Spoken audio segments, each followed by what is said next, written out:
তুফান এটা আমাদের কি এটা কি আপনার এটা কি কলকাতায় ছবি তুফান চলে না, এটা কি আপনার কথা নাকি? না না না, গণমাধ্যমে এসেছে। গণমাধ্যমে ভাই কলকাতা আমি শুনিনি। আনন্দবাজার পত্রিকা তারা নিউজ করেছে এবং ইন্ডিয়া যত স্যাটেলাইট টেলিভিশন আছে প্রত্যেকেই নিউজ করেছে। আচ্ছা, এই ব্যাপারে আমাদের এটা আসলে জানা নাই, এটা আমরা জেনে নিব। আচ্ছা, আমার মনে হয় যে তুফান ওই দেশে চলুক বা না চলুক, আমাদের দেশে চলেছে, আমাদের এটা নিয়ে হ্যাপি থাকা উচিত যে আমাদের দেশে অ্যাটলিস্ট ভালো ব্যবসা করছে, ভালো চলছে। আমরা মনে হয় এটা নিয়ে স্যাটিসফাইড থাকি।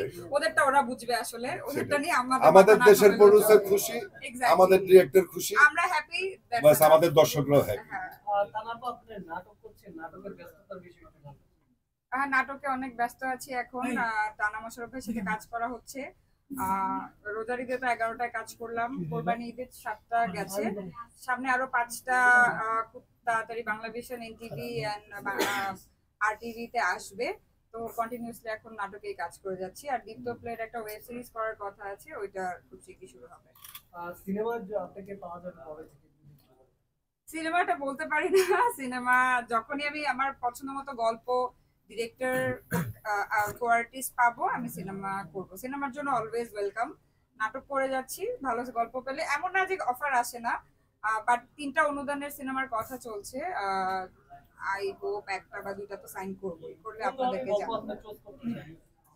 আমার সবসময় নারী কেন্দ্রিক গল্পগুলো পছন্দ। আমার মনে হয় যে বাংলাদেশের সবচাইতে কম নারী কেন্দ্রিক সিনেমাগুলো হয় বা কন্টেন্ট হয়। নারীদের লাইফেও অনেক স্ট্রাগলস থাকে, সবকিছু হিরো বেজ না। এখন নারীরা যার যার লাইফে তারা নিজেরাই হিরো। হ্যাঁ, সো নারীদের লাইফে অনেক স্ট্রাগল আছে, অনেক গল্প আছে, যেগুলো নিয়ে কিন্তু আমরা কন্টেন্ট বানাতে পারি এবং হচ্ছে অনেক হয়তোবা।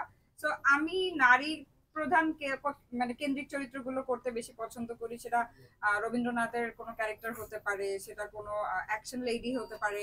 সো এই ধরনের গল্পে কাজ করতে আমি বেশি স্বাচ্ছন্দ্য বোধ করি এবং আমি আশা করবো যে সামনে আমি এই ধরনের গল্পে কাজ করবো। যেহেতু ওটিটিতে কাজ করছেন, দেশের গন্ডি পেরিয়ে কি বাইরে কাজ করার প্ল্যানিং আছে? প্ল্যানিং তো পুরো ওয়ার্ল্ড ওয়াইড আছে, আমাদের শিল্পীদের আসলে কোনো বাউন্ডারি নাই, হোয়াট আই বিলিভ। প্ল্যানিং মানে যদি হলিউড থেকে অফার আসে অবশ্যই করব। প্রতিটা শিল্পী চায় যে দেশের বাইরে হলিউড, বলিউড, এভরিওয়্যার কাজ করতে। সো অবশ্যই যদি ভালো অফার পাই অবশ্যই করব, কেন না। বলিউড বা হলিউড কোনো আর্টিস্টের আপনার লিস্টে আছে যে ওর সাথে কাজ করার খুব আগ্রহ? চাইতে আসলে কাজ করতে, আর এটা কি হবে? শিল্পীদের আমি বললাম না একটা যে নাম যদি বলতেন যে একটা শিল্পী যদি চিন্তা করে যে আমি এর সাথে কাজ করবো, এটা সম্পূর্ণ বললাম না।